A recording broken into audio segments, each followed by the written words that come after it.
Kabajamtooti sagantaa kana gubbaatti argamtanii baay'een gammadee jira haala bareedaa kanaan yommuu isin gidduutti argamu baay'een gammadeera. Sagantaa kana gubbaatti sagantaa kitaaba Eebba kana gubbaatti yommuu argamtanii nan gammada. Kanaaf baay'ee gammadeera. Baga nagaan dhuftanii isiniin jedha galatooma. We are glad that you're able to come and celebrate with us. As many of you know, he has been working on this book for years. This is not something that came about quickly or suddenly. It has been on his heart and in his mind for a very long time. Ayyaanna akkasiitu deddeebi'ee daddafee dhufe gurmuu keenyaa fi hawaasa keenyaa fi hiikkaa guddaa kenna. Daa'imummaarraa kaasanii haga umrii waaqayyo isaaniif kennetti har'allee cichanii warri qabsoo kanaa isin ga'anii baay'ee isaaniif as keessa jiru. Isaanillee wanna akkasii kana akkatti fufanii nuufillee waa akka nu kaani abdiin qaba. Maali seenaa Ittaanaa dhagahuuf maal isaa tiriillii taatee naan jettu ta'a. Wanta tiriillii taanuuf qabna keessumaa ilmaan Oromoo yaada keenya beekumsa keenya xinnoo yoo haa taatu kitaaba irra keenne waliin qoodachuu yeroo dandeenyu.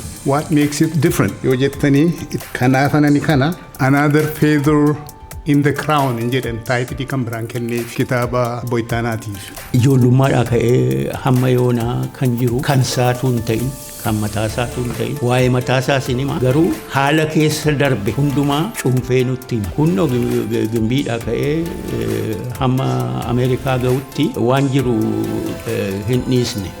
Kuni maal jedhaa happiest day of my life. Guyyaa mana barumsaa garuu usually yeroo mana barumsaa dura dhattu it is not the happiest life of the day hin ta'u maaliifi sodaattaa waan adda addaa taata. Kanaaf unique jechaadha descriptioniin kun baay'ee gammadee baay'ee eageredha jechaadha dhaqee barachuudha. Thank you so much everyone for being here today. I would like to welcome you all on behalf of the author's family, Ittaanaa Gammadaa. We're so honored that you guys received our invitation and came today. This is such a joyous day for us. And we are glad that you're able to come and celebrate with us. As many of you know, he has been working on this book for years. This is not something that came about quickly or suddenly. It has been on his heart and in his mind for a very long time. And as a family, we're so proud of him that he was able to bring this dream of his into fruition. And also share something that's not only his own personal history, but I feel the history of Oromos overall, especially as it pertains to our struggle. So I just want to welcome everybody. And now I will be passing it to Pastor Ijugu Tolosa, who will be blessing our ceremony today. Thank you, everyone.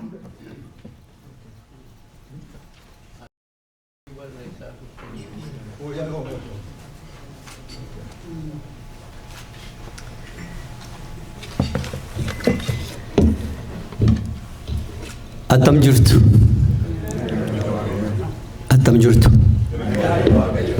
Waaqayyotti baay'ee gammanna waan jiraanneef waan nu jiraachiseef maqaan Waaqayyoo ulfaatu. Guyyaan kun guyyaa addaati. Maatii obbo Ittaanaa, Adde Maartaa, Wontuu fi Hawwii akkasumas saba hawaasa naannoo keenyaaf injifannoo yookaas immoo mo'icha tokko riqicha tokko ce'uudha. Ayyaanni akkasiitu deddeebi'ee daddafee dhufe gurmuu keenyaa fi hawaasa keenyaa fi hiikkaa guddaa kenna. Yeroo obbo Ittaanaan akkan walgahii kana saaquuf na gaafatanii kitaabas barreessee hin beeku gara fuulduraatti waan ta'u hin beeku.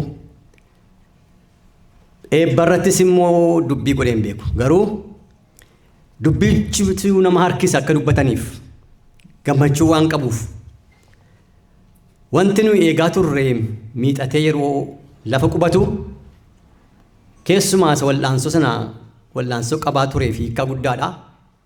Hawaasa keenya hawaasa Oromoofis kun injifannoo guddaadha. Akkuma amma boontuun jettee kun waan salphaatti lafa ga'e miti. Waan immoo akkasumaan yaadamee ka'e miti. Seenaa isaa yeroo dubbiftanii seenaan suni gaafa obbo Ittaanaan imaaniitii kaanii gimbii galan. Gimbiidhaa kiiloomeetirii 100 deemanii Naqamtee hin galan. Naqamtee kaanii Finfinnee yeroo galan opportunity haaraa immoo yeroo barreessanii achi immoo balalanii biyya kana dhufanii cumaan dubbii sanaa gaafa sana garaa isaanii keessa bule. Namni Waaqayyoon amanatu immoo hawwiinsaa fi kajeellaansaa karaatti nafuudha. Sababiin isaa wanti onnee keenya irra jiru hin dagatamu. Kitaaba kanaa fi maqaa yeroo baasanii ilaaltanii ta'e from a rural band child on ardent Oromo nationalist. Wording kuni, ardentiin kuni nama perseverance qabu, nama passion qabu, a zeal person. Waan tokko gochuudhaaf keessa isaa kan hin qabbanoofne amma iddoo ga'utti. Botaanaan waggaa 26 duran bare maqaa isaanii dur ijoollummaatti hin beeka. Yeroo isaanii Torontootti al tokko yeroo biyyaa 2000 biyyaa gara Torontoo deemne dubbii sana achi dubbatanii dhagayeera. Garuu eenyummaa isaanii gad qoree hin barre. Eessa akka jiraatan hin beeku. Asitti wal agarre. Kaayyoon har'as jirruu fi waa'ee kitaaba kanaa duwwaatu hin ta'ini warra gara fuulduraatti sabi Oromoo ijoollee isaaf maal kaa'ee deemuu qaba. Seenaan kun itti ce'uu qaba. Seenaa kan nu kennu Waaqa Abbaadha. Kennaa kana immoo itti dhimma ba'uunii fi kennaa kana jiruurra oolchuun gahee tokko tokko keenyaati. Utuu sabi Oromoos jiru seenaa isaa barreesse lafa kaa'ee manni kitaabaa sila Dr. Baaruu Jinaasa ture. Manni ijaaramu kun mana kitaabaa qabaadheen ture. Hundi keenya seenaa keenya yoo dabarree dhaloonni dhufee dubbisu wanta hin beekne bara. Asirratti waa'ee aadaa Oromoo keessatti yeroo barreessanii waa'ee qabdoo barreessan ijoollee kootti ijoollee keessatti waa'ee qabdoo himtan hin galuuf. Garuu akkanii qoratanii yoo baranii maaluma barreessan jechuun waa'ee kanaa jedhanii seenaa sana gadi geessanii isa imaanii ka'ee gimbii galee gimbii laqamtee galee as ga'e kana attamitti barreeffame jedhu. Galanni Waaqayyoof haa ta'u Phaawulos waa'ee kana barreesseera. Injifannoo mo'icha. Nuyi saba mo'ichaan dhalateedha. Saba mo'ichi keessa keenya jirudha. Quuqee hamma ba'utti yeroo fudhata malee yeroo ba'u daraaraan isaan urgaa. Sababiin kana jedhuu fi bottaan seenaa isaanii duwwaami kan barreessan jette boontuun dhuguma kitaabichis immoo dubbata. Kuni seexaanuuf ka'ameedha. Namoonni baay'een barreessu. Inni barreeffame kun eessa taa'a? Eenyu dubbisa? Eenyuun gargaara kan jedhu immoo hojii dhuunfaatti kan nu kennameedha. Barreeffamee suuraan isaanii akkasii bareedee yeroo taa'u nama hawwisiisa. Kanaatiif waamichi kun har'a waamichi Waaqayyotti nu waame kuni waan salphaa miti. Abbaa keenya bodiim gaafannaan innis dura walaloo sana barreessan eessa jiraa innaan hin sokkeedhan. Barbaannee finnee keenya Itoophiyaawiin dhugaa jedhanii barreessan bartook seenaa isaanii beektu. Kanaaf wanti nu keessatti handhuuramee qummaadaa jiru jira. Kan lafa bu'ee immoo saba keenya, daa'ima keenya, dargaggoo keenya gargaaru. Kanaatiif barreessuun salphaa miti. Isa barreessames dubbisanii jiru oolchuun immoo waan salphaa miti. Kanaaf kennaan kun Waaqa biraa kan nu kennamudha. Utuu yeroon hin darbin gaaf tokko itti yaadatamne waan ta'eef. Mucaa kootu waggaa 6 kanan taa'ee dubbisaa kun dura naa kenname naaf. Ilaalee hin dubbisa.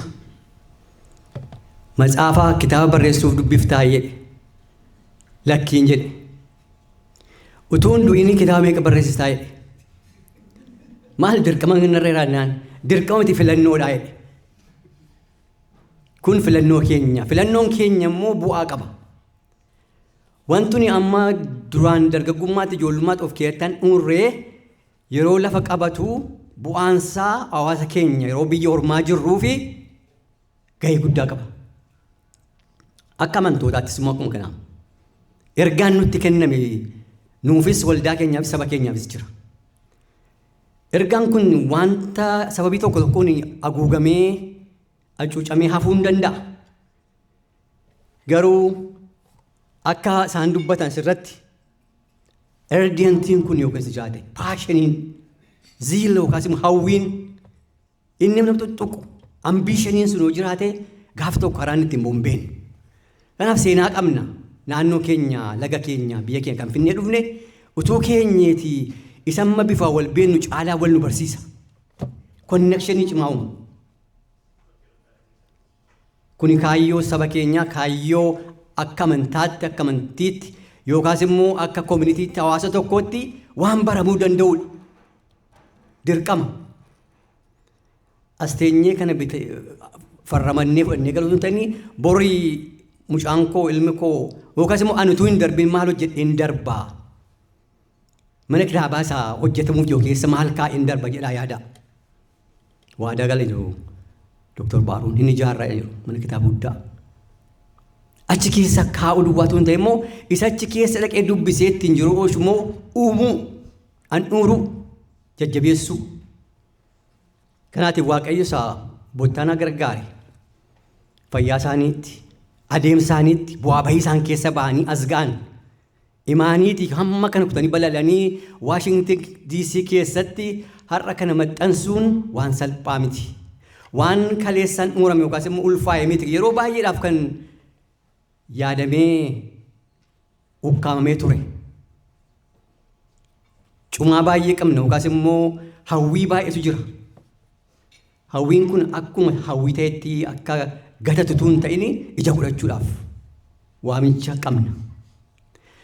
Waamichi keenya immoo kan namni nu waamitu hin ta'in inni keessa keenyatti dhalatee jiru suni garatti waamamnetti akka nu deemnu nu godha. Ani maalan hojjedhaa? Maal hojjedhee darbuun hawwaa? Yoon immoo tuun hojjetin darbee attaman gaabba kan jedhu cumaan sun nu keessatti guddachuu qaba. Waaqa isa amilee kanaaf mogoleef jabina nuu kennee baay'ee galateeffannaa Waaqayyoon. Tuu yeroo dhukkubsatan bottaanaan deeman ta'e har'a kanaas hin agarru. Kan kana kenneef immoo carraa kana Waaqayyo maqaan isaa ulfaatu. Waaqa isaan jabeessee maatii isaan booda dhaabatee isaan gargaare. Maatii isaanii ijoollee isaanii immoo Waaqayyo jabina waan kenneef guddaatti gammanna guddaa galateeffanna Waaqayyoon. Kanaatiif waamichi nuyi har'a waamne kun booksaanii iluu waamiti assaayimentii fudhannee galla. Utuu hin du'in kitaaba meeqa barreessitu? Hinaaf waan ta'eef har'a taayitilii isaa fudhadhaa gala. Waggaa 10 booda hin beeknu hamma kitaabiin cuunfamaa ture salphaatti as hin geenye. 10 dhufachuu hin danda'a. Nama baay'eetu jira kan seenaa qabu. Obbo Lamaayyoo fa'a kan Ambaasaddar Fiqaaduu fa'a. Namoonni guutuurra geessan seenaa baay'ee kan qabdan hin beeku waan hojjetaa jirtan qabdu ta'a. Kanaaf warri dargaggummaa keessa jirru yookaas immoo umurii kana keessa jirru koominitiin keenya maal nurraa barbaada maal keenya dabarra haa jennu. Kanaatiif injifannoo kana achiivmentii kana Waaqayyo kenneef gammannaa Waaqayyooti. Fayyaas ni kenne bu'aa bahii hundumaa keessa geessanii har'a kan arguu keessaniif immoo kan ulfina argatu isin miti. Ana miti jedhe Phaawulos isa na gargaaretu galateeffamaa. Ani hojicha duwwaan hojjedhe. Kanaatiif Waaqayyoon galateeffannaa ayyaana nuu kennee ayyaaneffachuudhaaf wal arguudhaaf waliin marabbaan taa'uudhaaf kun ayyaana guddaa waan ta'eef namoonni kana dubbisan immoo kitaabi kun kan eebbifamu kan seexana namatti keessatti uumu kan ija isaa faca'e biqilchu anis kanan godha kan jedhu fakkeenya akka nuu ta'uuf Waaqayyo eebbisu waa'ee obbo Ittaanaatii fi maatii isaatii Waaqayyoon galateeffannaa waa'ee saba kanaaf Waaqayyoon galateeffannaa Waaqayyoon kadhannee gara sagantaatti ceena. Ulfaata Abbaa, Waaqa Abbaa, Waaqa Ilmaa, Waaqa Hafuura Qulqulluu, Waaqa sadan tokkichaa bantii manaa kana jalatti kan walitti nu qabde ayyaaneffannaa kitaaba kanaa irratti yaa Waaqayyo ati situu asiin isaan ga'e situ gargaare situu hubannaa kenneef seenaa kan akkasirra kaaniif ammas immoo ogummaan jiru jiraatee fayyaa isaanii eegdee waan hojjetan hundumaatti gammadanii Waaqayyo karaa keessa immoo akka barbaadaniif jaalala kee ta'u ati nu eebbisi sagantaa kana geggeessi maqaa gooftaa Kiristoosiin ameen. Fayyaa ta'a.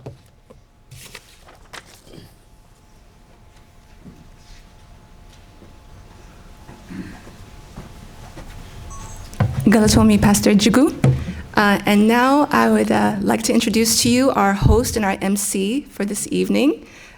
Many of you here know him. Everyone knows him, actually. He's a great leader in our community, starting from his youth even until now. He's also a wonderful Oromo artist. Obo Abdi Nuresa, please come to the front.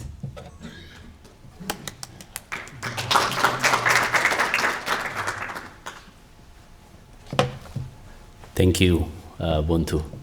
Akkamoltan. Baga jiraatan. Anis dhugaa dubbachuudhaaf gaafa obbo Ittaanaani naa bilbilee kitaaba fixadhee jira. Achirratti na qarqaarta gaafa naan jedhani. I was very, very pleased to take this. Maalifi anaa fi gaafan biyya kanaa dhufeeti kaasee nama hawaasa kana karaa adda addaatiin haga ijoollee isaa nutti kennutti boontuun fi hawwiin nu waliin guddatanii nutu wajjin wanna baay'ee asii kaanee iddoo nuti wajjin hin deemin hin jiru kubbaatti youth association iddoo adda addaatti so obbo Ittaanaan kana nu kennu qofaa miti kitaaba kana nu kennu qofaa miti ijoollee isaallee oromummaatti akkasitti guddisee amma immoo kana gaafa hawaasa isaatiif kennu ani karaa kiyyaan gammachuu guddaan natti dhagahama obbo Ittaanaa fi maatii isaa hunda isaanii baga waaqayyo kanaan isin ga'e jechuun barbaada duraan dursee. Thank you very much. Egaa kitaaba kana hagani beekumsa kootii dubbisee jira. Namoonni baay'een wanna kana irratti baay'ee haasa'u sila ta'ee fi isa keessa hin seenuwani kanan inni asitti dhufee har'a keessummeessuudhaaf sila ta'ee fi gara hojii koo sanatti hin seena. Irratti itti aansee garuu ammas baga gammaddee akkuma duratti lubni asii dubbatan namooti baay'een qabsoo Oromoo kana keessatti daa'imummaarraa kaasanii haga umrii waaqayyo isaaniif kennetti har'allee cichanii warri qabsoo kanaa isin ga'anii baay'ee isaaniitu as keessa jiru. Isaanillee wanna akkasii kana akkatti fuufanii nuufillee waa akka nu kaa'anii abdiin qaba. Dhihoo kana asillee har'a isaaniin argu abbaan keenya obbo Ahmed isaanis kitaaba akkasii nu katabanii lafa nu kaa'anii jiru. It's a very good way of putting your history story to the next generation. Kanaafu warra as keessa jirtanillee kanarratti akka jabaattan waaqayyo akkasiin qarqaaru karaa gama kanaanii isinitti dhaammachuun barbaada. Kana taansee hawaasi keenya kan Washington DC akkuma beektan yeroo ammaa kanatti very vibrant leadership qabna. Guyyaa guyyaadhaan email isaanii akkasiin qaqqabu shakkii tokkollee hin qabu dhugaa dubbachuudhaa fi waa'ee kitaaba kanallee yeroo baay'eedha kan nu erganii. Dr. Baharu and his team, they are working tirelessly. Alkanii guyyaa hojjetaa jiru. Gamanumaan Dr. Baharu gara maayikitti nafeeruu barbaada. Harka ho'aadhaan naasibadha fayyaa ta'a.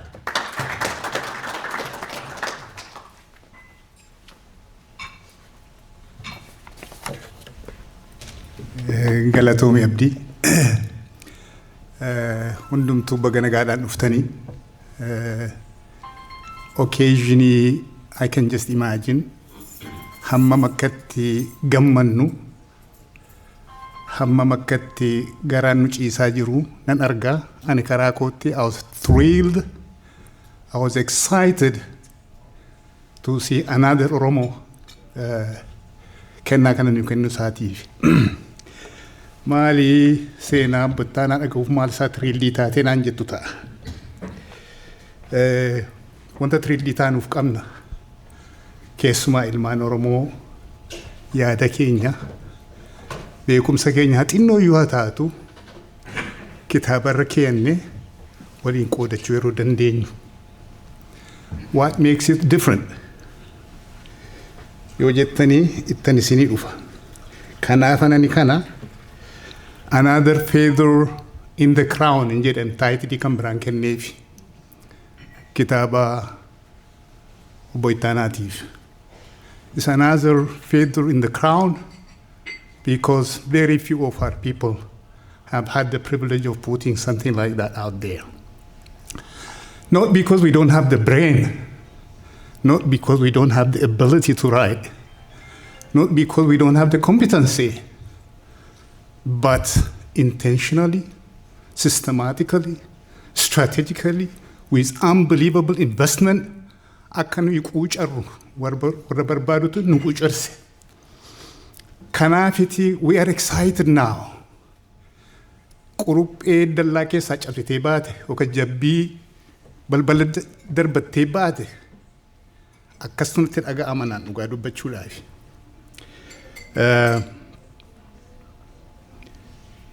Kitaaba kanaanii afaan Ingiliffaatiin nan dubbadhe wanta obbo Ittaanaan godhe by titling it My Journey from a rural bred child to an ardent Oromo nationalist. He took us through incredible memory of Oromo culture, Oromo politics, Oromo identity, our geography, yeroo katabu. I never knew he is such a great artist. Gimbiidhaa kaasee, gimbii maalii lafatti dhalatee kaasee akkamitti akka gimbii galee gimbiidhaa ka'ee akkamittiin laqamtee akka dhufe yeroo inni naareetii godhu keessumaa warri safara sana hin beekne yoo jiraattanii you will learn enormously. Jaarsolee akka kootiitii fi warra isa keessa dabarree dhufne sanaa fi for me I was utterly sentimental. Laqamte keessatti ijoolleen gimbii ijoolleen shaambuu high schoolii dhufaniitu nu biratti baratu. Seenaan isaanii guyyaa sadii laqamte gimbii gidduun isaan deemanii you can write books full of chapters, multiple chapters katabuuf hin danda'ama. Bineensa wajjin eessatti akka wal argani, bishaan qarqaratti hammam akka beela'ani, eessaa ka'anii eessa ga'ani. You hear all sorts of incredible stories that can fill multiple books of multiple chapters. Obbo Ittaanaan isa kana keessa isin deemsisa warri nagarre yoo jiraatan ani hin ciifne sarkaa fuunaan I had to read it until I finished it.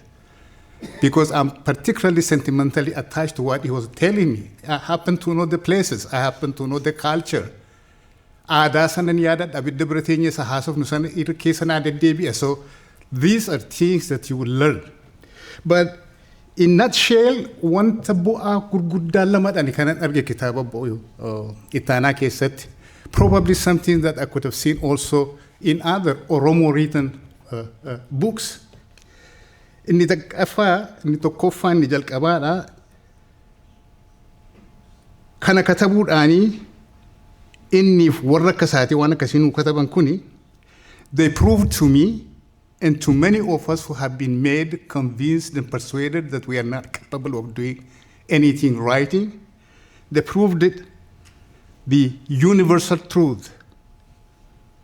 But in Ethiopia, that any language, any culture could be both a spoken and at the same time a written culture, language. Isa kana nu barsiisan. Yeroo dheeraadhaa fi we were being told that Oromiffa cannot be a language for writing.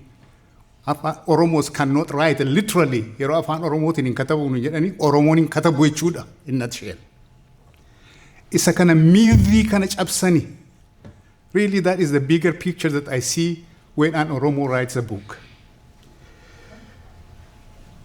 Kifli sargaffaa ta'ee afaan Sidaamaa yeroo na barsiisanii maal jedhanii na barsiisanii afaan Sidaamaa maaliif akka inni they call it national language, I call it official language because there is no nation called Ethiopia. Official language Ethiopia akkamitti ta'uu danda'ee jedhanii nu gaafataniiti deebii isaa maal nuu kennan beektu. Inni tokko gurorroo silmaayaan qeedani inni warra Tigray keessaa baasuuf. Inni tokko fidala mataa isaa ijaa qabudha jedhani isheen numaaf qophoofte. Afaan Oromoo kanaafidha kan inni kaalcharii ittiin kataban ta'uu hin dandeenye. Warra akka obbo Ittaanaa fa'aa they proved it beyond reasonable doubt that is a myth.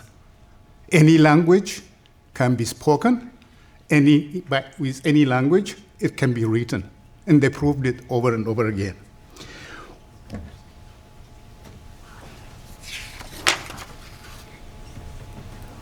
Fakkeenyaa fi keessumaatii isa kana inni afaanii Ingiliffaatiin katabe, afaan Oromootiin hin katabne, aadaan isaanii Oromoonii katabuu hin danda'u, dubbisuu hin danda'u warri nuyi jedhanii. From the day our people started developing that script, they destroyed it, they criminalized it, and they jailed and they exiled Oromo intellectuals who sought to write, who tried to develop the script like any other culture, like any other language. Google magode kanan keessa baase keessati early writers 17th to 19th century jara Kenya dhaggeeffadha how far back that was. Early attempts to write Oromo were mainly made by missionaries and travelers, but it was made. Warri aadaa katabuu hin qaban warra nuun jedhan ifan isinii jedha. Somebody called Eebba Ludolf recorded the first written Oromo words in the late 1600. In the late 1600. Afaan keenyaan aadaan keenya akka inni katabuu danda'u katabuudhaaf akka inni uumame namni keenya katabuudhaaf akka inni tattaafate civilizationii keenya agarsiisa kun. And then in the 19th century European missionaries like Krapf published an English Oromo dictionary around 1842, and Onesmus Nasir, whom we all know, translated of course Bible using the Ge'ez scripture. So whoever has been telling us that we don't know, ours is not a writing culture, it's only a talking culture, a talking language, it means they were deliberately misinforming every human being. Of course, they were trying to demonize us. Nama gadi as in nunje chaturan kan isaan jiraatan. Sheikh Bakari Sapalo indigenous script was developed in late 1950s. Namoonni baay'een keessan hin beektu ta'a. Wanta kana fakkaatu agartanii beektu. Ani mataan koo yeroo tokko walitti qabamaa fi Londoniin dhaqeetani yeroo tokko akka maraachuun godhee Oromo Study Associationii lama qabannee turre banannee turre. Yeroo sana inni tokko na waamanii waraqata dhiyeessuudhaaf dhaqe achittan arge kana. Achittan dhagaye gaafa sana. Scriptii maal fakkaatu developdii ta'ee utuu aduun arginafe, utuu ifan arginafe, ijaa diinni akka inni ifa argu hin barbaanne. And then galagalanii maal nuun jedhu afaan Oromoo hin katabamu, aadaa ittiin kataban miti, aadaa ittiin dubbatan duwwaadhaan nuun jedhu. Baay'eetu jira isa keessa deemee sin rakkisu yeroo keessanis jalaa hin furadhu. Inni lammaffaanii isan sila jalqabeedha. Bu'aa guddaani warri akka obbo Ittaanaadha and several other scholars, Oromo scholars in isaan nu katabanii literary or literature Oromoodha kan nu gabbisanii kan isaan nu dabalan inni tokko isa beekumsa kaapcharii godhanii ittiin walii qoodannee ittiin barannu sanadha wanta barru isan sila yeroo jalqabaa isinitti hime. Na yaadadhani inda ወጣች ቀረች መጽሐፍ ጀብሰኒ ቤቱ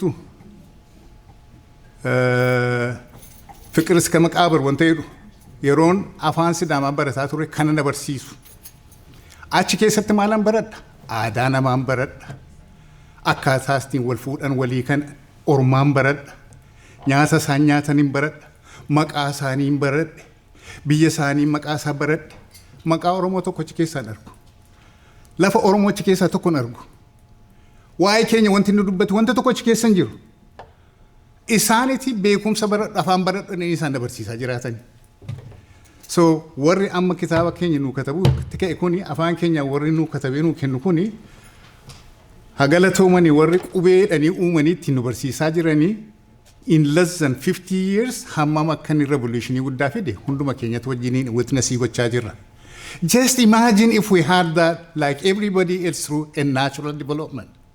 Just imagine if in the 1800 we were writing and sharing information, sharing knowledge.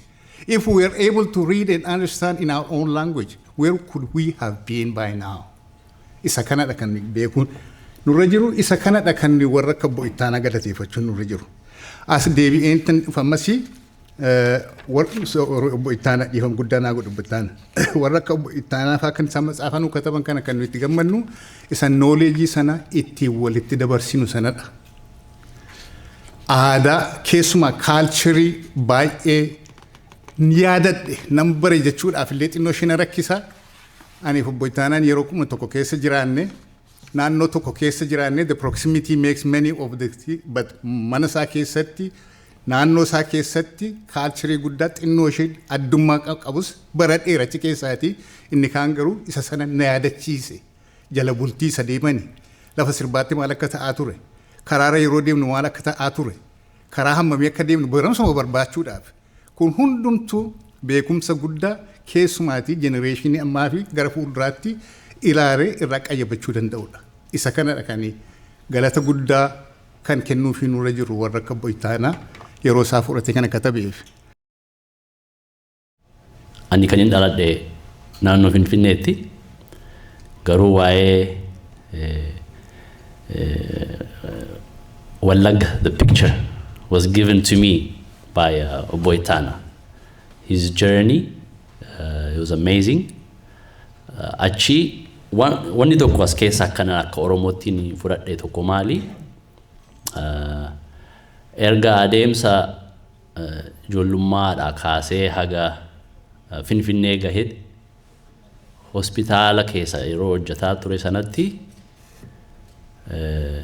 Hayilamaariyaam Gammadaan paralyzed tahee hospitaala Obbo Ittaanaan hojjetutti gaafa dhufe by then he didn't really know who Hayilamaariyaam was, but he met him at the hospital and then he was able to assist Hayilamaariyaam. So nama ofii institution hundatti qabaachuu jechuun akkamit akka hawaasa kana qarqaaruu danda'u everywhere we are nama jabaa ta'e tokko qabaachuun baay'ee barbaachisaadha. Obbo Ittaanaan akka gaariitti kitaaba kana lafa nu kaa'ee jira. Ammas waa'ee katabuu kana gaafa haasofnu egaa nu gidduutti hayyuu guddaa jira. Waa'ee katabbii keessumattuu akka afaan Oromoo gaafa haasa'amu innis obbo Ibsaa Guutamaati. Waa'ee Ibsaa Guutamaa ani asitti dhaabbadhee isinitti hin himu hundi keessan hin beektu. So gara waltajjii kana obbo Ibsaa Guutamaa feeruun barbaada. Hundi keessanuu harka ho'aatiin naasimadhaa obbo Ibsaa Guutamaa.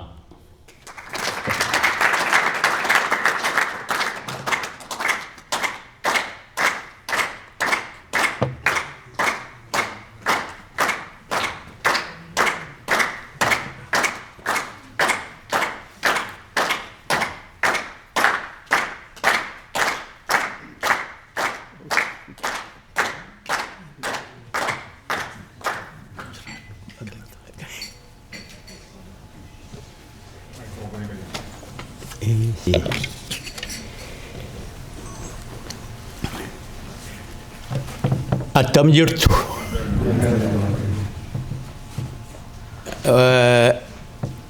Nagaa wal gaafachuudhaa fi kaasaa kan ta'an jaallattaanaadha. Jaallattaanaan kitaaba barreessanii nu eebbisaa jedhanii nu waamani. Isa barreessuu isaanii utuu hin ta'ini isa nu waamanii eebbisii as keessaa qooda fudhadhu kitaabicha keessaa jedhanii nu waamaniitu caalaa current ta'e Kanaafi galatooma nu waamuu keessaniif. Obbo Ittaanaa yoo kitaaba barreessu kana dubaroo sadan hin irraanfannu. Dubaroo sadan isa gargaaranii isa nyaachisanii isa rafisanii kun hundumtuu hin irraanfannu Maartaadhaa fi Boontuudhaa fi Hawwii isinis galatoomaa jenna.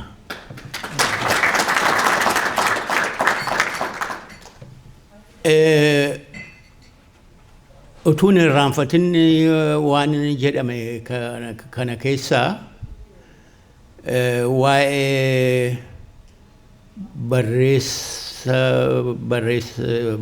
barreessaa Oromoo kan namni baay'een hin nageenye namichi mootii Goojjam ta'e tokkoo fi nama limmuu kan ta'e Ibsaa Saanaa fi Gooshuu Abbaasaa irraanfadhe correspondii godhaa turan. Kan correspondii godhan immoo Arabinyaa miti, Amaarinyaa miti, Ingilizii miti, waan nu beennu miti. Waan biraadhaani. Kana Robinson kan University barsiisaa ture kitaaba keessa kaa'eera. Aktaa Itoophiyaa kan jedhu keessa kaa'eera. Kanaafi ilaa inni warri keenya durri kitaaba qabnaa turre loontuu nu jalaa nyaate jedhanii dhugaa ta'aa deema. Ishema dhiyoo kana warra Jimmaas gaafadheera, warra Limmuus gaafadheera, namni yaadatu hin jiru.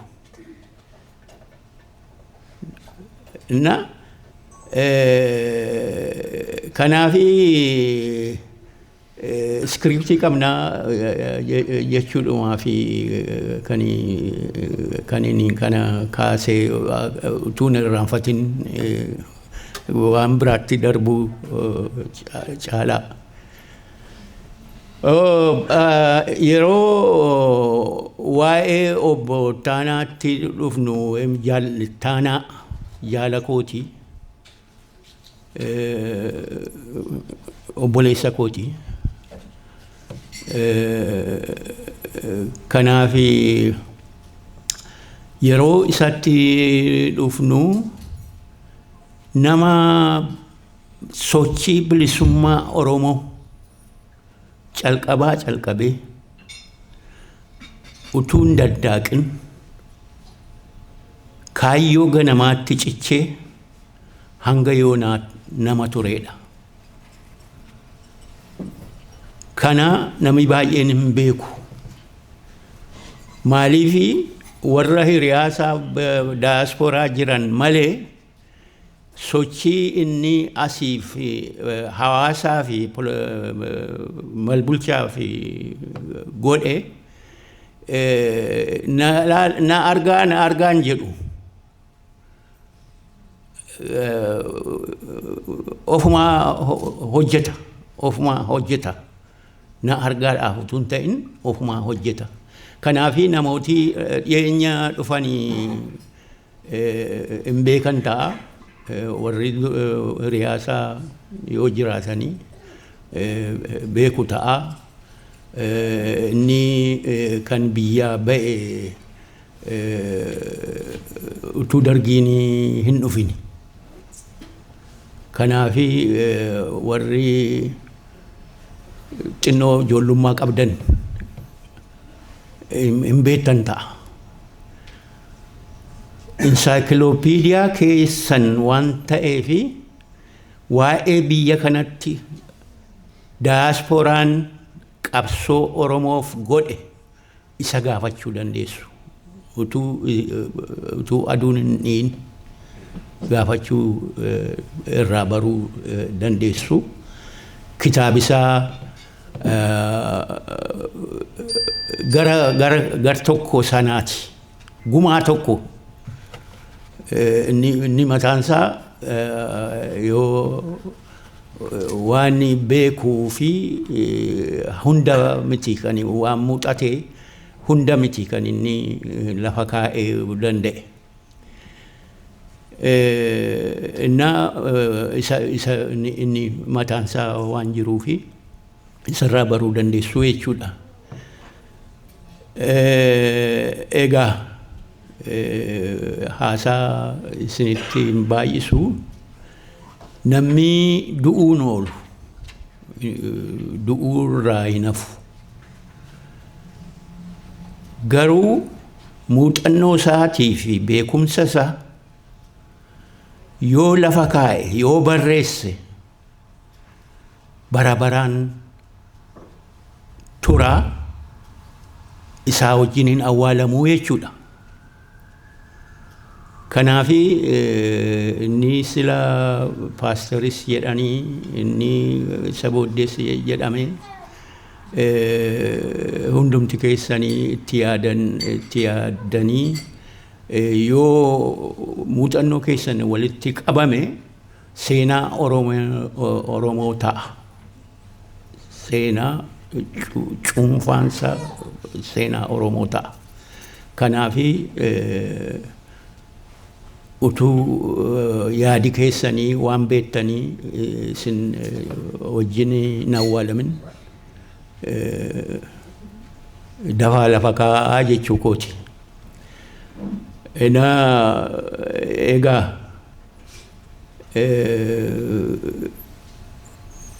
jaallattaanaan kitaaba yoo katabu ani kitaaba katabee beeka. Yeroo baay'ee nama fudhata. Yeroo baay'ees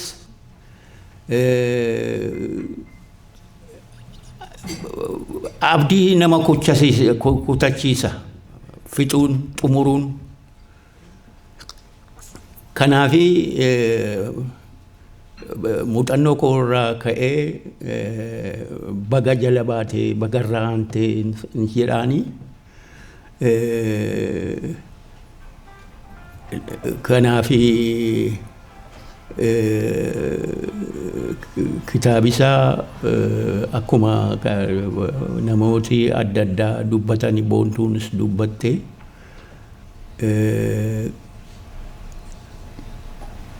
ijoollummaadhaa ka'ee hamma yoonaa kan jiru kan isaatu hin ta'in kan mataa isaatu hin ta'in waa'ee mataa isaas hin hima garuu haala keessa darbe hundumaa cuunfee nutti hima.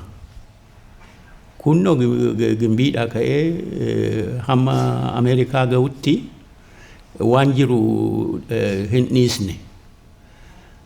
Kanaafi muuxannoo isaarraa barachuu waa'ee qabsoo Oromoon godhe barachuu nama gargaara. Kanaafi baga gammaddee baga irraa hantee hin jedhaani. Egaa naadhiisaa kana caalaa yeroo biraan dubbadha. Nagaatti.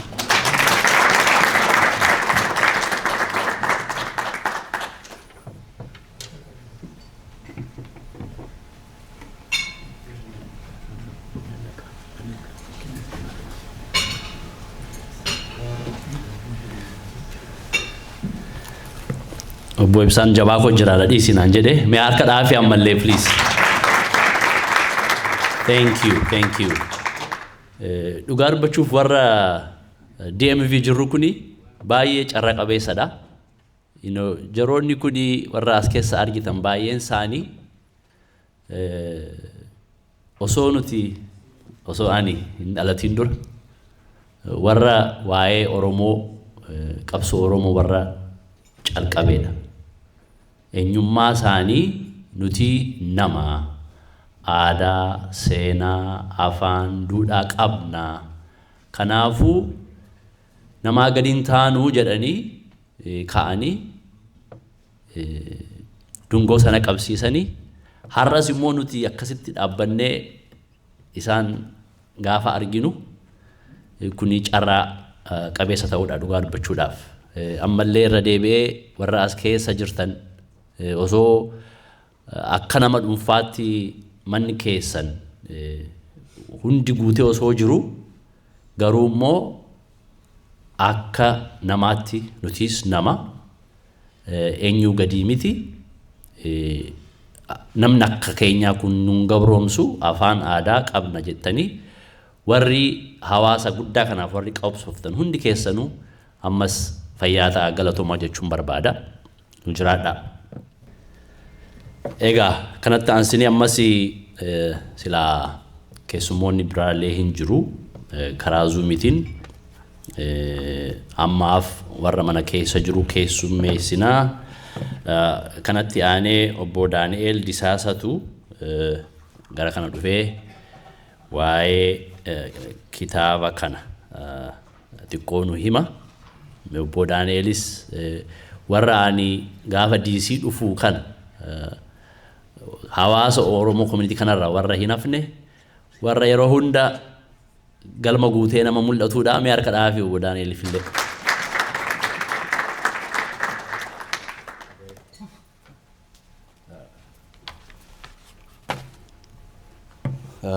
Tole fayyaa ta'a.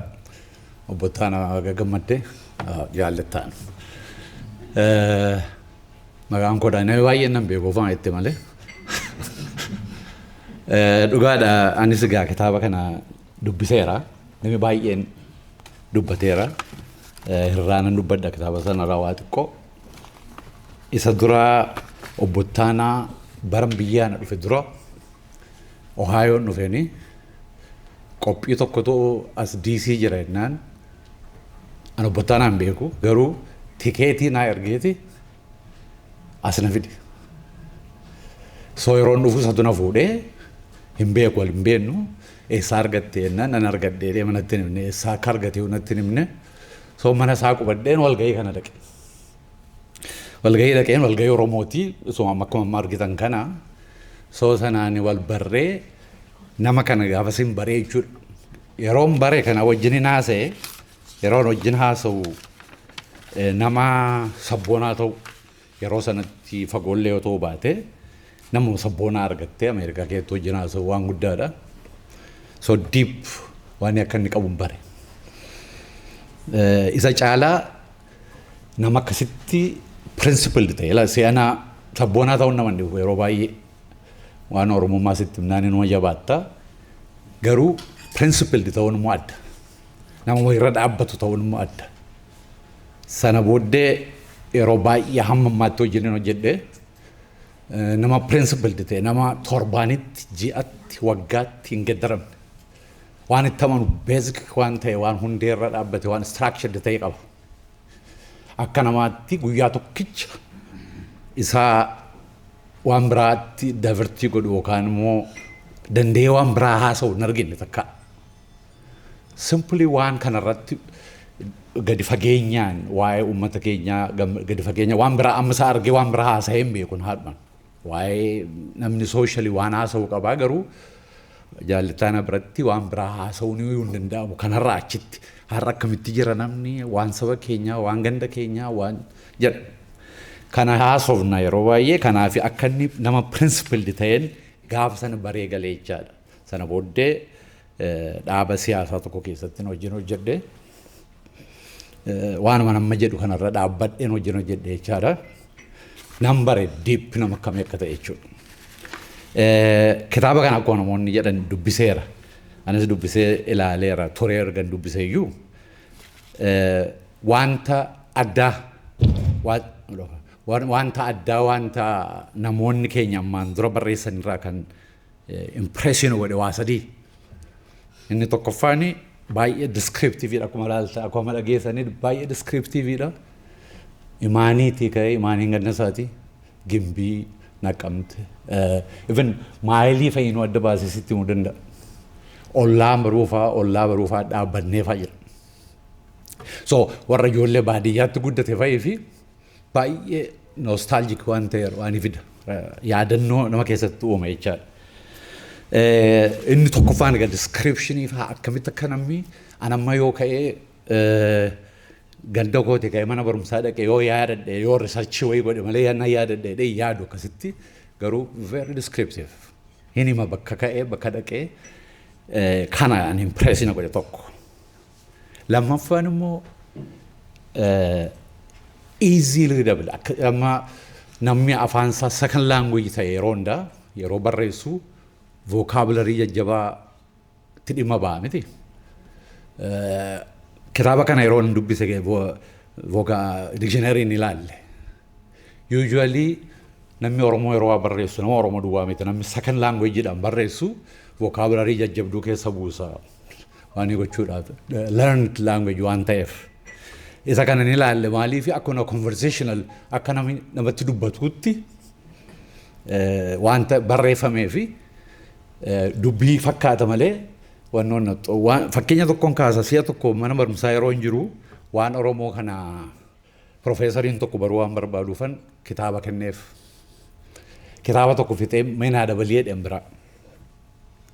Nan dabalee waan biraa waan Oromoo irratti barreeffame. Yeroo sana fixee naa deebiseeti baay'ee impressiona godhe wannoon keessanii garuu hin hubattan miti waan barreeffame kanaanaan jedhe. Maaliif jennaan me as a professor akkasumas immoo as a English as my first language kana dictionary see baay'ee ilaalee jedhe dubbisuudhaaf.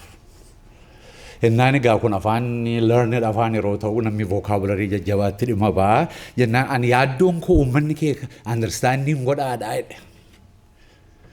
Isee booda yeroo naa galu yeroo maal jechuu isaati dhuguma namoonni an keenya duwwaa miti an keenyatti xiqqoo nammaata malee namni keenya yeroo kitaaba barreessu woordii jajjabduu keessa waan buusuu fi kitaaba immoo dictionary ilaalaa yoo dubbisanii namaan dubbifamtu baay'een deemtu.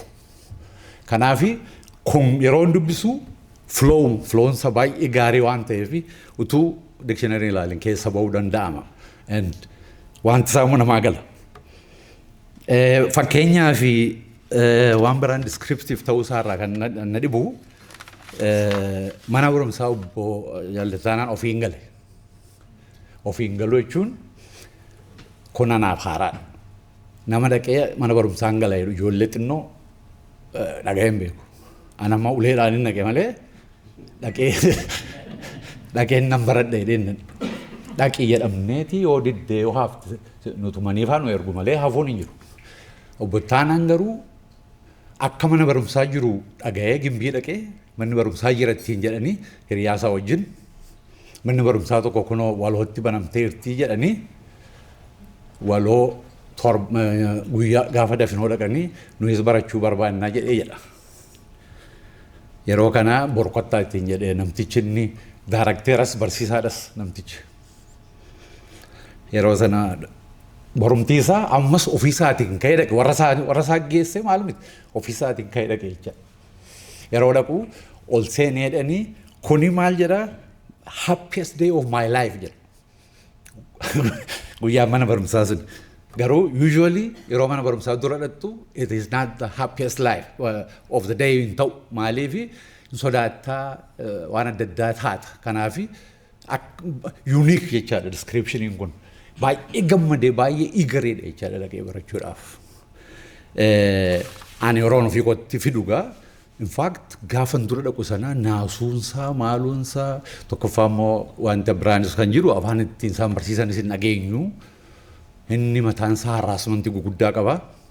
Kanaafi sodaa guguddaa sana keessa darbee volunteer godhee ofiisaatiin naqee ofii register of godhee of barsiisee jechuudha.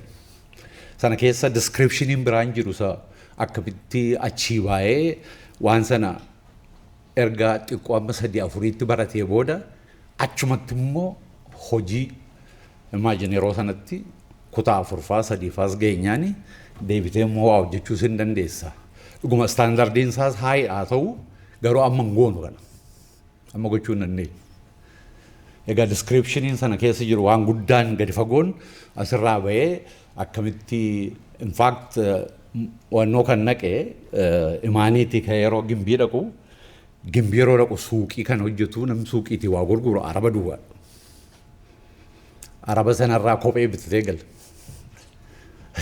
So wanti kuni namoota warra keessumaa gara caalaan keenya atmosferii akkasii keessatti guddanne hin beektu. So atmosferiin kuni namni nu barreessee beeku jiru akkasitti. Yoo fakkeenyaaf yoo waan Oromoo irratti barreeffame laalle 16th century 14 of course waan hamaadha jechuu miti garuu achii kaaneetu confusionii maalii keessa baanee wanta imagine gochuu hin dandeenye baay'eetu keessa jira. Kanaaf isa sana yeroo baay'ee bira dabarraa. Inni kun garuu wanta dhiyootti illee taatu even ijoolleen nu boodaallee ammatti waan arguu danda'an waan baay'ee keessa jira.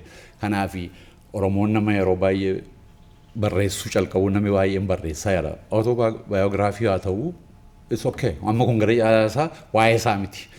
Karaa isaatii darbee karaa biraatti akkamitti akka dhufe biyya Ameerikaa keessatti keessumaa warri daakumentii amma namoonni warri booda dhufee akkaataa itti community'n bulaa ture. Akkaataa itti community'n kun wal gahaa ture. Amma already history ta'eeti yoo namni biraan nutti hime malee ammatti waan isa situation isa adda. Kanaaf isa faarraa baruudhaaf baay'ee gadi fagoodha jedhee yaada. Obbo Jalle baay'ee Ittaanaadhaan baay'ee gammadeera waan kanatti atis baga gammaddee boontuu fi hawwiinis akkasuma maartaa dhugumatti isaanis qeensaallee Oromoo akka taatu akka urgooftu nama godhe jechaadha. That tells very deep wannoon isaa jechuudha. Akkasumaan utuu hin ta'in wanta hundeerraa itti amanu qabaachuu isaatu ijoolleen kunillee waan kana gochuu kan danda'ani hammatu namuma waan kun hundeerraa keessa hin jiru ta'e waan akkasii keessa participating godhan beektu yeroo baay'ee boontuun hafteen beektu wanta akkasiirra. Kun egaa hundee isaatu jabaa waan ta'eef kanaaf galatoomin jedha fayyaa ta'a.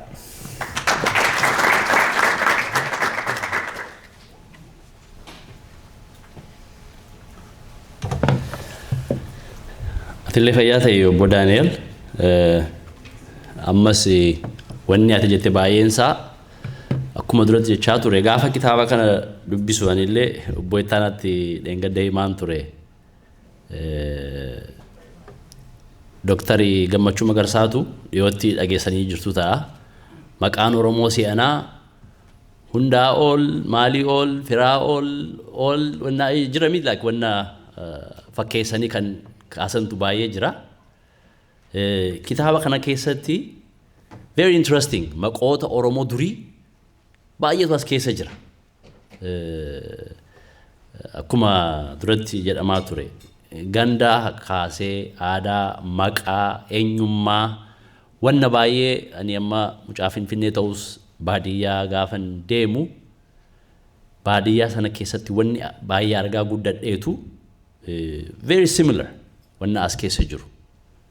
Kanaafuu wanna himuu qaba jechuudha. Qe'een Oromoo iddoo adda addaa haa ta'u malee aadaan isaas maaliin isaas baay'een isaa wal fakkaataadha. Kanaafuu kuni baay'ee nuufillee gaariidha jechuudha. Amma warra as keessa jirru anillee ijoollee lama qaba. Warra maqaa barbaadan yoo jiraattan as keessaallee waa argachuu dandeessu jechuudha. Kiyya Kelloodha. Kelloon maqaa duriiti akka carraa ta'e. By the way, Boontu suggested the name of Kello. Ammas Boontuun akkuma duratti kaasee ijoollummaarraa kaasnee walumaan ani of course obboleessa hangafaati. Wanna Oromoo waa'ee media OMN jettu waa'ee community kana wanna baay'ee Boontu is behind almost everything that used to happen here in Washington DC area. Boontu irratti qofaan hafne how we came and then how we was behind Kello media. Baay'een keessanii beektan yoo ta'e how we was running Kello media with sanyii and everything. So ijoolleen kuni mana akkamii keessatti akka guddatan, maatiin akkamii akka isaan guddise akkuma amma Daani'el jedhee himaa jechuudha. Oromoo by blood baay'een keenya Oromoodha mitiire. Garuu meeqa keenyatu ijoollee keenya akka maatii kana guddisaa jira anarraa dabalate kan jedhu gaaffiidha. Let's really think how we raise our kids.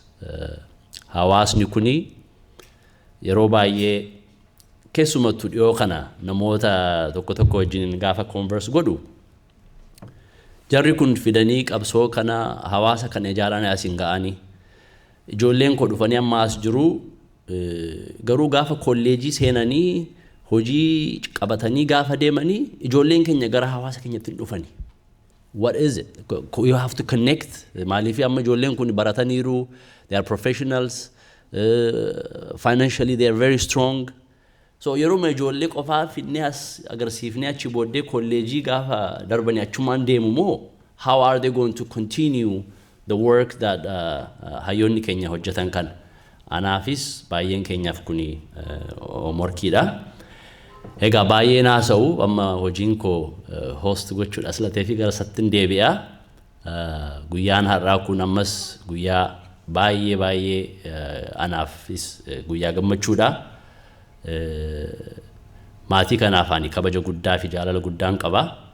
Akkuma duratti jedhame obbo Ittaanaan baay'ee nama haasa'u miti, baay'ee nama of mul'isuus miti, garuu hojiin isaa karaa adda addaatiin nama mul'atudha. Last but not least, I want you all to welcome Ittaanaa to the stage and then give him a round of applause and then sirriitti haa dhaggeeffannu harka ho'aadhaan Ittaanaa simannu galatooma.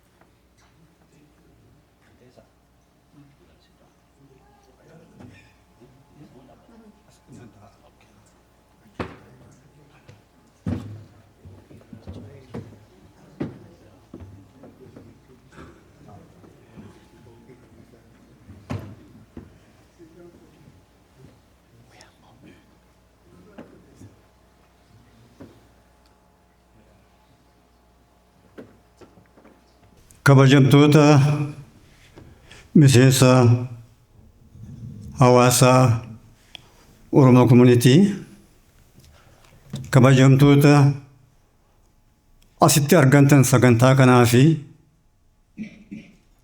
akka kanaatti haala bareedaa kanaan isin gidduutti of arguu koof baay'een gammade.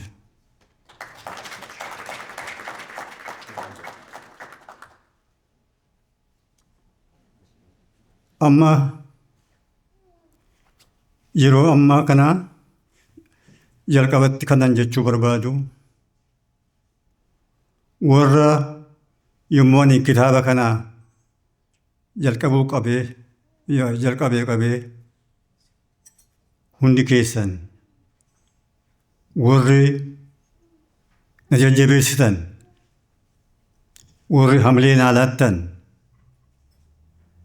warri isa hir'ate akkamitti guutuu isa hin sirnoofne akka hin sirneessu na gargaartan warri dokumentii garaa garaa waan an barbaadu odeessii ani barbaadu warri naa laattan baay'ee kabajamaa galatoomaan jedha. Itti aansee maatii koo haadha warraa koo kumalee galateeffachuun barbaada.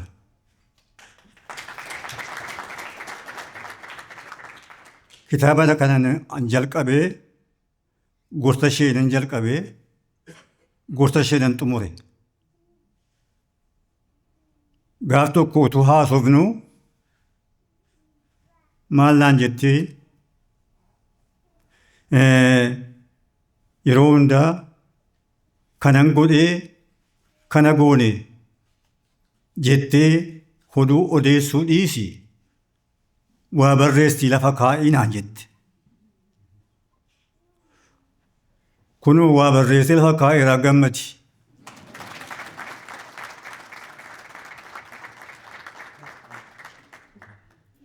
Itti aansee ijoollee koo boontuu hawwii isaanii ija kooti, gurra kooti, miila kooti, harka kooti, isaan waanuma hunda kootiiti. Utuu nan dadhaben jedhin, utuu nuffin na gargaaranii kitaabi kun akka maxxanfamu isaantu godhe. Utuu isaan hin jirree bakka ga'uu hin danda'u, maxxanfamuu hin danda'u. Ijoollee galatoomaan jedha.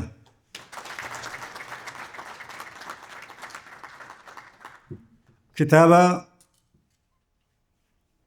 barreessuu fi waan nama kaakasa waan baay'ee jira. Garuu kan koo qabsoo uummata Oromootti rarra'a.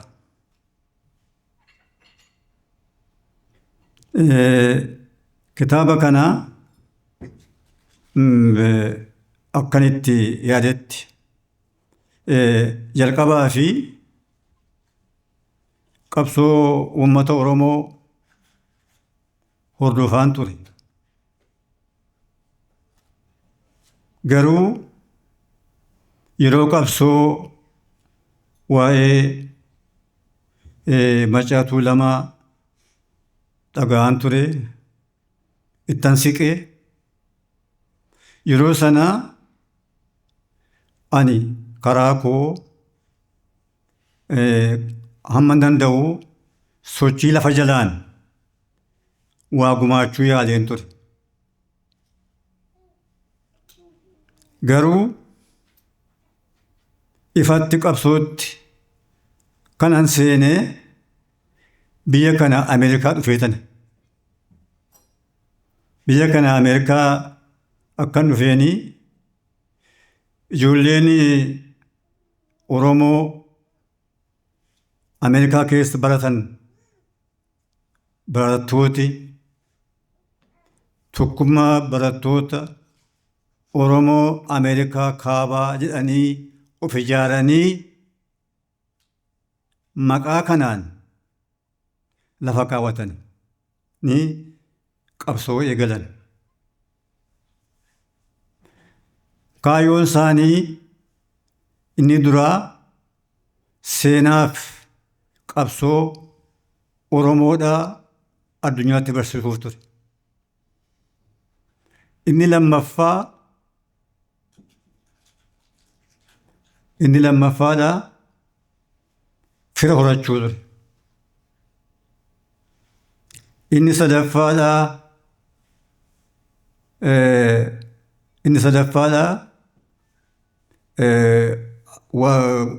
sadaffaadhaa uummata Oromoo fi qabsoo biyya keessatti deemuu fi qabsoo biyya keessaa deeggaruudhaaf. Qabsootti seenamee yeroo gabaabaa keessatti magaalaa gurguddoo US keessatti konyaan diriiree qabsoon mirkanaa'ee jalqabaaf biyya ambaatti guca qabsoo bilisummaa qabsiisuun danda'ame. Guca kanaa warri qabsiisan warri halkanii guyyaa hojjetaa turan isaan kun namni 6 har'a nu wajjin jiran addunyaa kanarraa boqotanii egaa jiru. Jarreen kanaa maqaa isaanii kaasuun barbaada. Jarreen kun Mardaasaa Jootee, Siisaa Ibsaa, Tarfaa Kumsaa, Abbaa Faaroo yookiis Sultaan Yahaayaa Abbaa Joobir, Badhaanee Taaddasaa fi Umar Abaadir. Jarreen kunii jarroo ibsaa hin dhaamne dhaamuu yaalamee ture ibsaan dhaamne dhaaban. Kanaafi ani har'a maqaa isaanii dha'uu seenaa qabsoo isaanii galmeessee isinitti himuudhaa fi baay'een boonaa nan gammada.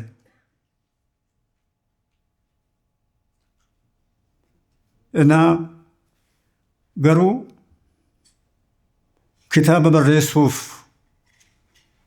kan nama kakaasan baay'eedha. Kitaaba barreessuu fi kan nama kakaasan baay'eedha. Kanaafanii kitaaba kana barreessuudhaa fi dhama'ee qabsoonni nama keenyaa ammayyuu rakkoo keessa jira. Kaayyoon Oromoodhaa ammayyuu bakka hin gahiin jira. Qabsoon itti fufee jira. Kanaafi waan gara fuulduraatti wanti yaannu kan nu qabsoofnuu fi kan hundumaa inni darbe goota baay'ee itti dhabame qabsoo kanatti sabboonaa itti dhabame qabeenyaa Oromoo baay'eetu manca'ee garuu naanna'ee kan nuti duulamu Oromootti kan duulamuuf naanna'ee lafa Oromoo fi qabeenyaa Oromoo dhuunfachuudha. Qabeenyaa Oromoo dhuunfachuuf immoo diinni yeroo hundaa Oromiyaa balleessuu, Oromoo balleessuu irratti xiyyeeffatan. Kanaafi qabsoon kun qabsoo lafaati. Lafti keenya, lafee keenya Oromoon, Oromiyaan kan Oromooti jedhanii qarreef qeerroon 7,000 ol dhumani. Yeroo ammaatti inni kunii ammayyuu hin dhaabbanne. Uummati keenya dararamaa jira, buqqa'aa jira, lafarraa buqqa'aa jira, waan tokko beekuun nurra jira. Uummati lafa hin qabne jiraachuu hin danda'u. Uummata lafa hin qabne seenaa isaa bada. Uummata lafa hin qabne jireenya hin qabu. Laftiif jireenyi walitti hidhataadha. Yeroo hundumaa namni baay'een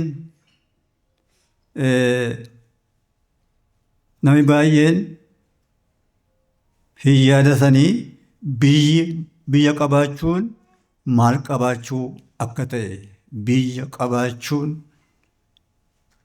jireenya qabaachuudha. Fuulduree hegeree borii jiraachuudha. Kanaafi uummati keenya lafa isaa irratti, jireenya isaa irratti lafa isaa dabarsee kennuun hin danda'amu.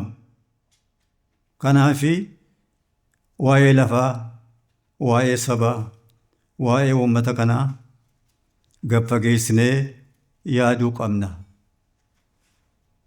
Uummata keenya lolachuudhaaf, bilisoomuudhaaf kan isa barbaachisu tokkummaa isaa eeggatee qabsaa'uudha. Kana gochuu immoo kan danda'u yoo ofittummaa fi gandummaa dhiiseedha. Ofittummaa gantummaan biyya diiga, saba diigaa yeroo hundaa of eeggachuudha. Gandummaa lagachuu, waliin dhaabachuu, waliin hiriiruun uummata Oromoodhaa fi uummata Oromoo bal'aa kanaa fi uummata aangoo qabaatu tokkummaa qabaatan malee aangoo qabaachuun hin danda'amu. Tokkummaa qabaachuun hangafa. Wajjin walii hiriiruun hangafa. Kanaaf nuyi warri biyya ambaa jirru kuni humna guddaadha. Akkuma sila jedhee asitti of ijaaree barattooti keenya humna guddaa ta'anii jiru. Humna guddaa akka guruu duddaa aba wajjin dhaabbatanii asii alaa yeroo hundaa aboo kan ol kaasee jabeessee hundee Oromoo kan jabeessee ala kanaatti nan beeka keessa waan nan beeku kan jedha. Utuu uummati barattooti oonaan tokkummaa Oromoo Ameerikaanii kaabaa hin jirre socho'uun hin danda'amu biyyatti. Dhugaa seettaniif. Kanaaf ammasii uummati keenya biyya ambaa jiru amma biyyatti warri lubbuu isaanii kennanii kana mirkaneessuudhaaf hamma dhumaatti hojjetaa jiru, du'aa jiru, ofirratti qolachaa jiru, gargaaruun dirqama. Uummati Oromoo alaas keessaas saba kana wajjin dhaabachuuf baay'ee murteessaadha. Kanaaf yeroo hundaa ofa ilaallu, ofa yaadannu, warra du'aa jiru, warra qabsaa'aa jiru, warra caammaa malee, jireenya malee ati jiraatu kana yoo wajjin dhaabbanne uummata Oromoo bal'aadhaa, aangoo qabaa, lafa bal'aa qabaa, qabeenyaa qabaa, yoo dammaqee uummata keenyaaf bilisummaan fagoo miti. Kanaaf mee haa yaadannu, qabsootti haa xinnaatu, haa guddatu, itti lixuudha. Qabsoo jechuun, itti lixuu jechuun akkanii qawwee qabatanii fi wanni gochuu miti. Asiiti yaadaan, horiidhaan, karaa danda'ame barreessuudhaan uummata Oromoo wajjin dhaabbachuun dirqama. Keessumattuu dhalooti qubee kun ola deemaan keenya wanta kana hordofuu qabdu. Wanti kuni hamma danda'ametti warri qabsaa'aa turanii godhan. Amma inni eeggatu, kan inni uummati isa eeggatu, uummati kan abdatu ola deemaan keenya kitaaba kana haa dubbisu. Akka isaanii barreeffame kitaabi kun caalaatti. Kanaaf yoo kitaaba kana argatan waan irraa baratu waa'ee qabsoo isa darbee isa amma jiru kana isa dhufuuf deemu kana waa'ee qabsoo Oromoodhaa barachuun hin barbaachisa.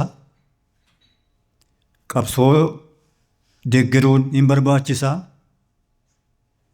Gaarummaa isaa har'a Oromoon humna waraanaa qaba. Sabi humna waraanaa hin qabne tikseedha. Tiksee hin qabu jechuudha. Uummati keenya dirreerraa akka ta'utti hodhuu qabnaa, hojjetaa jiru, du'aa ajjeesaa jiru. Lafa sanga tokko taatu malee xinnoo aanaallee taatu uuma deebi'aa jirti lafi Oromoo. Kanaaf ajjabaannu guyyaa kanatti akka kanaatti isin arguun koo sagantaan gubbaatti argamuu keessaniif baay'een gammadee jira. Galatooma.